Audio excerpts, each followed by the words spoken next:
पिछले 35 सालों में पाकिस्तान ने 28 बार आईएमएफ से मदद ली है। पाकिस्तान चाइना का क्लोज अलाई है, तो यूएसए पाकिस्तान की हेल्प क्यों करता है? जिनके बारे में चाइना को पता है कि ये देश लोन का पैसा कभी वापस कर ही नहीं पाएंगे, लेकिन उसके अग्रीमेंट में लिखा है कि इससे बनने वाली पावर पाकिस्तान खुद परचेज करेगा, और वो भी उस प्राइस पर जो चाइना डिसाइड करेगा।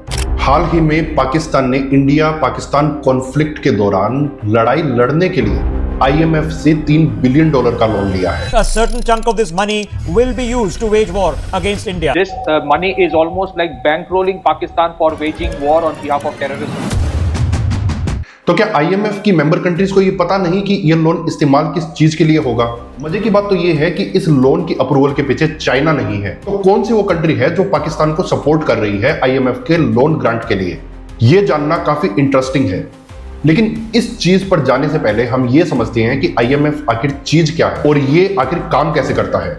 वर्ल्ड वॉर 2 के बाद पूरी दुनिया में 3 बड़े ऑर्गेनाइजेशन बने। यूनाइटेड नेशंस, ये बना पॉलिटिकल स्टेबिलिटी के लिए। वर्ल्ड बैंक और इंटरनेशनल मॉनेटरी फंड यानी आईएमएफ, ये बने इकोनॉमिक स्टेबिलिटी के लिए।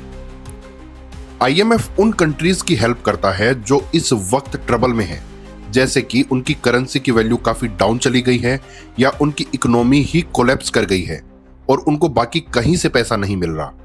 लेकिन आज की डेट में आईएमएफ की छवि वो नहीं रही जिसके लिए इसे बनाया गया था। आईएमएफ जैसे ऑर्गेनाइजेशन अब करप्ट गवर्नमेंट्स को और डिक्टेटर कंट्रीज को फंडिंग देते हैं। 189 कंट्रीज आईएमएफ के मेंबर्स हैं। आईएमएफ को मेंबर कंट्रीज कोटा के जरिए फंडिंग करते हैं। कोटा यानी कि एक तरह की सब्सक्रिप्शन फीस। आईएमएफ में सबसे ज्यादा सब्सक्रिप्शन फीस देने वालों में से है यूएसए, चाइना, जापान, जर्मनी और इंडिया। इंडिया की रैंक इसमें 8वीं है। यह फीस लेकर आईएमएफ आगे पुअर कंट्रीज को उधार दे देता है। सबसे ज्यादा उधार लेने वाली कंट्रीज में शामिल है ग्रीस, यूक्रेन, पोर्चुगल और पाकिस्तान। आईएमएफ में किसकी बात मानी जाएगी ये डिसाइड होता है वोटिंग पावर से। अब ये वोटिंग पावर काम कैसे करती है, चलिए इसे समझते हैं। तो आईएमएफ हर देश को 2 तरह के वोट देता है। एक तो बेसिक वोट जो सबको मिलते हैं, चाहे वो छोटा देश हो या बड़ा, और दूसरा एक्स्ट्रा वोट जो किसी कंट्री के इकोनॉमिक स्टेटस या यूं कहें कि हैसियत के हिसाब से मिलता है। यह हैसियत मापी जाती है एक खास पॉइंटिंग सिस्टम से, जिसे कहते हैं एसडीआर यानी स्पेशल ड्रॉइंग राइट्स। हर 1 लाख एसडीआर के बदले एक एक्स्ट्रा वोट मिलता है। जितने अमीर देश उतने ज्यादा एसडीआर और उतने ही ज्यादा वोट, यानी कि आईएमएफ में बड़े और अमीर देशों के पास सबसे ज्यादा ताकत रहती है। आज की डेट में सबसे ज्यादा वोटिंग राइट अमेरिका के पास है, 17%। अब आते हैं हमारे पहले सवाल पर कि आईएमएफ में पाकिस्तान को सपोर्ट कौन कर रहा है? कौन सी वो कंट्री है? वो कंट्री है यूएसए। यूएसए के पास आईएमएफ के सबसे ज्यादा वोटिंग राइट्स है। जब भी पाकिस्तान आईएमएफ से बोरोइंग या बेल आउट पैकेज की डिमांड करता है, तो यूएसए आईएमएफ के जरिए पाकिस्तान के बेल आउट पैकेज को मंजूर करवा देता है। लेकिन हम में से ज्यादातर लोगों का यह सवाल होगा कि जब पाकिस्तान चाइना का क्लोज अलाई है, तो यूएसए पाकिस्तान की हेल्प क्यों करता है? दरअसल इसके पीछे यूएसए की एक स्ट्रेटजी है जिसके जरिए वो चाइना के बढ़ते हुए इन्फ्लुएंस को कंट्रोल करना चाहता है। दरअसल चाइना ने शुरू की है डेट ट्रैप डिप्लोमेसी। कुछ साल पहले चाइना के प्रेसिडेंट शी जिनपिंग ने $1 ट्रिलियन स्पेंड करने का प्रोग्राम बनाया। इस प्रोग्राम के जरिए चाइना का प्लान है 68 कंट्रीज में इंफ्रास्ट्रक्चर प्रोजेक्ट्स को फंड करना, जिनमें सबसे बड़ा प्रोजेक्ट है बेल्ट एंड रोड इनिशिएटिव यानी कि BRI, जिसके जरिए चाइना अपना ग्लोबल ट्रेड नेटवर्क बना रहा है। वहीं दूसरी ओर यूएसए BRI को एक थ्रेट के तौर पर देखता है, क्योंकि यूएसए दुनिया की सबसे बड़ी इकोनॉमी रही है, लेकिन चाइना अब यूएसए को ओवर पावर कर रहा है। और तो और export of goods and services में चाइना यूएसए से ऑलरेडी आगे भी निकल चुका है। China belt and road initiative के नाम पर काफी बड़े बड़े लोन बांट रहा है, वो भी उन देशों को जिनके बारे में चाइना को पता है कि ये देश लोन का पैसा कभी वापस कर ही नहीं पाएंगे। जैसे कि चाइना ने श्रीलंका के हम्बनटोटा पोर्ट का कंस्ट्रक्शन किया। श्रीलंका इस पोर्ट के पैसे नहीं दे पाया, तो बदले में श्रीलंका ने यह पोर्ट चाइना को 99 ईयर्स की लीज पर दे दिया।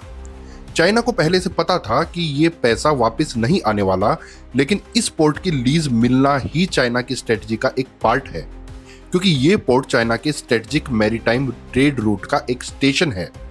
इसी तरह चाइना पाकिस्तान में सीपैक यानी चाइना पाकिस्तान इकोनॉमिक कॉरिडोर बना रहा है, और सीपैक में बनने वाले सारे इंफ्रास्ट्रक्चर जैसे कि हाईवे, पोर्ट, रेलवे का इस्तेमाल चाइना इंडियन ओशन के एक्सेस के लिए करेगा।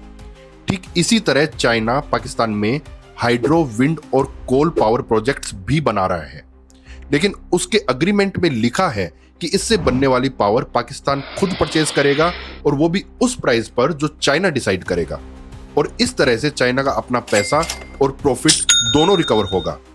सीपैक और पावर प्रोजेक्ट्स दोनों में चाइना को पता है कि पाकिस्तान उसका पैसा कभी नहीं चुका पाएगा, और इसी का फायदा चाइना को होगा, क्योंकि इस तरह चाइना का पाकिस्तान के सबसे बड़े इंफ्रास्ट्रक्चर प्रोजेक्ट्स पर डायरेक्ट कब्जा होगा। चाइना का गेम प्लान अमेरिका को भी पता है, लेकिन अमेरिका ये जानता है कि वो चाइना के जैसे पाकिस्तान में इंफ्रास्ट्रक्चर प्रोजेक्ट्स डेवलप नहीं कर पाएगा, क्योंकि एक तो अमेरिका बहुत दूर है और दूसरी बात लेबर काफी कॉस्टली है। इसीलिए अमेरिका ने सहारा लिया IMF का। यूएसए के पास IMF के सबसे ज्यादा वोटिंग राइट्स है। जब भी पाकिस्तान IMF से बोरोइंग या बेल आउट पैकेज की डिमांड करता है, तो यूएसए IMF के जरिए पाकिस्तान के बेल आउट पैकेज को मंजूर करवा देता है, और लोन की कंडीशन के तौर पे पाकिस्तान पर चाइना से मिलने वाले लोन पर स्पेसिफिक रिस्ट्रिक्शन लगवा देता है। पिछले 35 सालों में पाकिस्तान ने 28 बार IMF से मदद ली है, जिसमें से सिर्फ पिछले 5 सालों में ही 4 बार मदद मांगी गई है। लेकिन इसके बावजूद पाकिस्तान में ना तो कोई बड़ा सुधार हुआ और ना ही उसकी इकोनॉमिक कंडीशन स्टेबल हो पाई। मजे की बात यह है कि पाकिस्तान को यूएसए और चाइना दोनों से ही फंडिंग मिलती है।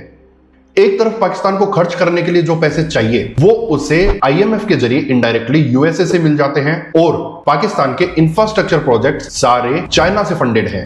यूएसए पाकिस्तान को फंडिंग इसीलिए देता है ताकि वो सुपर पावर बना रहे, लेकिन चाइना इसलिए फंडिंग देता है ताकि वो सुपर पावर बन सके। सुपर पावर बनने की इस दौड़ में यूएसए और चाइना ऐसे देश को फंडिंग दे रहे हैं जो आगे जाके इसका इस्तेमाल टेरर एक्टिविटीज जैसे कि पुलवामा और पहलगाम में हुए अटैक्स में करता है। ये वीडियो आपको कैसा लगा आप हमें कमेंट सेक्शन में जरूर बताएं। हम मिलेंगे आपसे अगले वीडियो में, तब तक के लिए थैंक यू।